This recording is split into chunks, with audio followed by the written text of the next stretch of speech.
The weight she carried. A story of grace, grit and the heart that never quit. She collected rubbish in the dark so that one day she could mend hearts in the light. By the time Grace Whitmore became the youngest consultant cardiac surgeon at St. Bartholomew's Hospital, she had already spent 7 years collecting other people's rubbish in the dark. She had never told anyone. She didn't think it was the interesting part of the story. She was wrong. Grace Eleanor Whitmore was 11 years old when her family's world came apart across a single January. The month began ordinarily enough. Grey Wolverhampton mornings, the smell of her mother's toast, the particular sound the radiator made when the heating first came on. Then, on the 9th, Margaret Rose Whitmore woke in the night with a headache that arrived behind her eyes like something pressing outward. By morning she could not see from the left eye.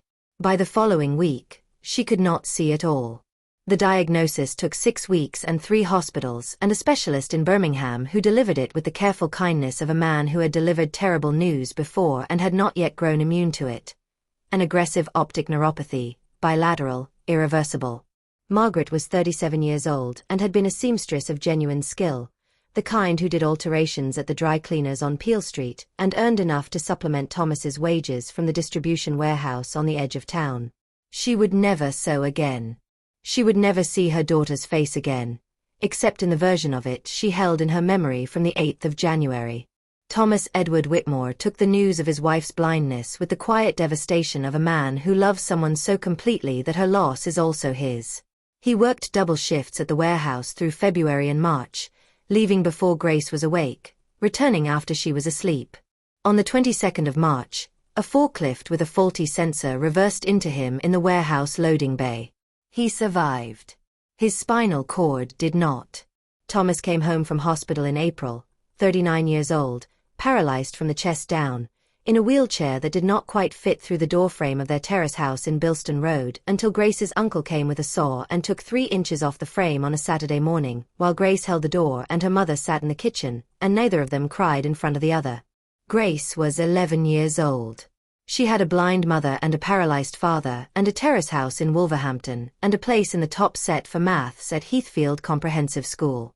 She sat with these facts at the kitchen table the evening after her father came home, and she made the kind of calculation that children should not have to make but that some children make anyway, with a precision that is both admirable and heartbreaking. What needs to be done, and who is going to do it? She was going to do it. That was the answer. It was not a dramatic resolution. It was simply the only answer available, and she was a practical girl. The rubbish collection began in May of that year. The council contract was administered by a private company called Vereda Clean Limited, and they were perpetually understaffed for the early morning residential rounds, and they did not ask questions of a girl who presented herself at the depot on Canal Street at 4:45 on a Wednesday morning and said she could do the Bilston Road circuit before school. The supervisor, a large quiet man named Phil who smelled of diesel and had been doing his own early morning shift since 1987, looked at her for a long moment. He looked at the permission letter she had forged on her mother's behalf. He looked out at the street, still dark, the lorry idling. He said, "You're too young." She said, "I know. I need the money." He said, "You're here at 4:45. He did not say anything else. He handed her a high-visibility vest. The circuit took 2.5 hours on a good day. 93 houses, bins dragged to the curb and back, glass separated from general waste, recycling sorted into the compartments of the lorry. She learned the route within a week.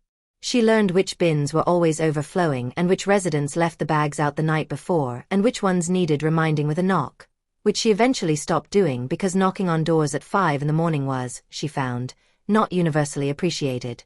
She was back home by 7:15. She made her father's breakfast and helped him with his morning routine and sat with her mother while she drank her tea and described what the weather looked like from the window. Then she walked to school. She was never late. She was sometimes very tired, in the specific way of someone who has been physically working in the cold for 2.5 hours before asking her brain to begin a maths lesson. But she had found that tiredness and attention were not as incompatible as people assumed, provided the stakes were high enough. The stakes were very high. She did not tell her teachers. She did not tell her friends, of which there were 2, a quiet girl named Priscilla who lent her biology notes without asking why, and a boy named Joel who saved her a seat in chemistry and had the specific loyalty of someone who does not ask questions because he senses the questions would cost more than the answers. She wore a different jacket to school than the one she wore on the rounds. The high-vis vest lived in the school bag's bottom compartment, folded small. Nobody saw it. Mrs. Dorothea Finch had been head teacher at Heathfield Comprehensive for 11 years, and had a gift for noticing the things that were not said in a room. She noticed that Grace Whitmore, who had been a bright and talkative student in Year 7, had become by Year 8 a student of extraordinary academic performance and absolute social brevity. She noticed that Grace always had the right answer and never had the time to linger. She noticed that the girls' shoes were impeccably clean for someone who walked to school, and that she arrived carrying a bag that was heavier than any student's bag needed to be. She called Grace in on a Thursday afternoon in November of Year 8 and offered her a biscuit from the tin on her desk and said, with the directness of a woman who had run out of patience for circling, "I'd like to know how you are. Not how your grades are. How you are." Grace ate the biscuit. She looked at the shelf of Mrs. Finch's books. She said, "I'm managing." Mrs. Finch said, "I know you're managing. I'm asking how." There was a pause of perhaps 30 seconds, which is a very long time in a head teacher's office when a biscuit has just been offered and accepted. Then Grace told her. Not everything, not the forged letter, not Phil, not the 4:45 starts. But enough. The parents. The blindness. The wheelchair. The bills that arrived on Fridays. The cost of the overnight care they could not yet afford. Mrs. Finch did not reach for a form. She reached for the telephone. She did not report Grace to anyone. She called the local authorities' Young Carers Support Service, which Grace had not known existed. She called the Wheelchair Access Fund, which Thomas had never been told about. She found over the following 3 weeks, 4 separate grants and allowances that the Whitmore family were entitled to and had never received, because nobody had told them to ask. She told Grace on the Monday. Grace looked at the list of what was coming: the care hours, the equipment grant, the disability living component, the school lunch fund, and said, very quietly, "Can I keep the job?" Mrs. Finch looked at her. She said, "Which job?" Grace said, "The one that pays." Mrs. Finch said nothing for a moment. Then she said, "I can't know about a job that's illegal for a child of your age." She paused. "I would, however, strongly encourage you to stay in the top set for sciences." She closed the folder. "That will be all." Grace sat her GCSEs at 16, taking 11 subjects and achieving 9A*S and 2 As. She sat her A-levels, biology, chemistry, mathematics, and further mathematics, and achieved 4A*S. She did both on 4.5 hours of sleep per night, working the morning rounds through the lower 6th and switching to evening shifts at a hospital laundry service in the upper 6th, when the council contract was restructured and the early morning shifts reduced.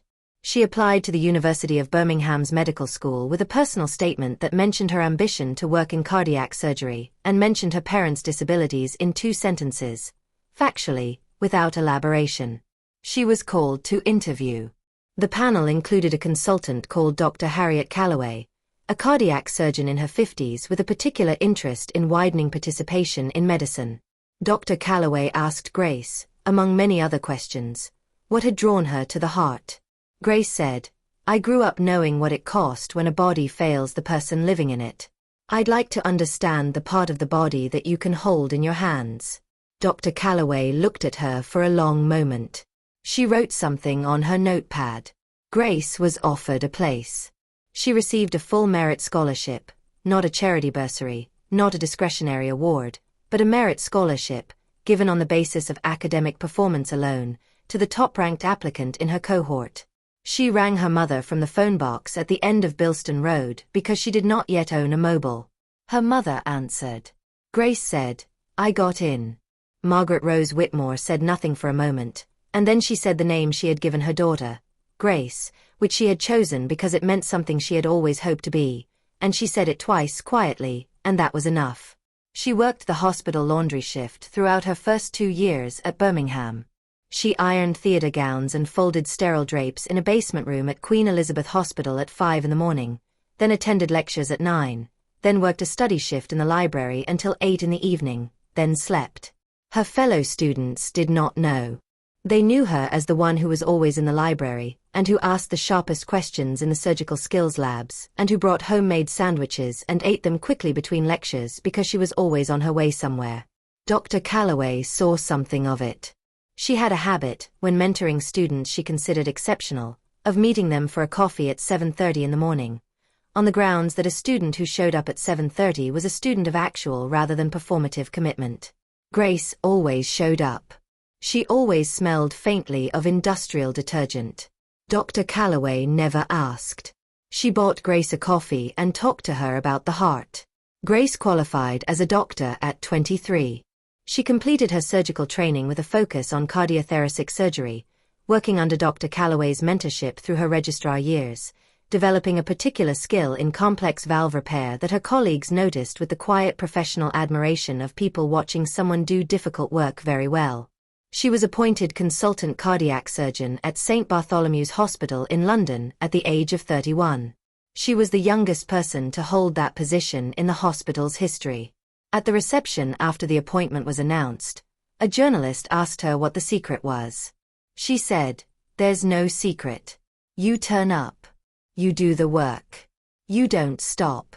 Dr. Calloway, standing nearby, smiled into her glass. 3 months after her appointment, Grace gave a lecture at Birmingham Medical School to the incoming cohort of first-year students. She did not use notes. She stood at the front of the lecture theatre and she told them about Bilston Road and the 4:45 starts and the High-Vis vest folded in the bottom of her school bag and the biscuit in Mrs. Finch's office. She told them about her mother's eyes and her father's wheelchair and the phone box at the end of the road from which she had called home to say I got in. She told them about the laundry room and the sterile drapes and the coffee at 7:30 with Dr. Calloway. She did not perform any of it. She told it the way she had always done everything. Factually, precisely, with complete attention. There was a silence at the end that lasted longer than silences usually last in lecture theatres. Then she said, "Medicine will ask everything of you. It asked everything of me before I'd even applied. That is not a complaint.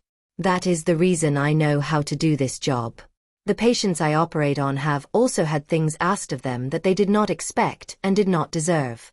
When you stand at that table and hold a heart in your hands, I want you to remember that. Not your grades. Not your ranking. The weight of what you're holding and the person it belongs to." She paused. Then, "Welcome to medicine. I hope it costs you everything. I hope it gives you more." The lesson. Grace Whitmore did not become a heart surgeon despite what happened in January when she was 11. She became one because of it. Not the suffering. Nobody should be romantic about suffering. But the precision it forced. The economy of attention. The specific knowledge of what it costs when a body fails the person living in it. She carried the rubbish so that one day she could carry something more. There is a girl in a high-vis vest somewhere on a dark road this morning. She is on her way to school. She is carrying more than she should have to carry. She is keeping her grades up and her parents fed and her options open. She is not waiting to be rescued. She is doing the work. Grace is not an exception. She is a reminder of what human beings can carry when they have decided that the weight is worth it. Of what we miss when we assume that potential lives only in the places it is allowed to flourish, rather than everywhere it has been forced to fight. Find the girl in the high-vis vest. Don't mistake her silence for absence. The greatest surgeons in this country are not all starting from the same place. Some of them are starting at 4:45 in the dark. Remember their names. They already know yours.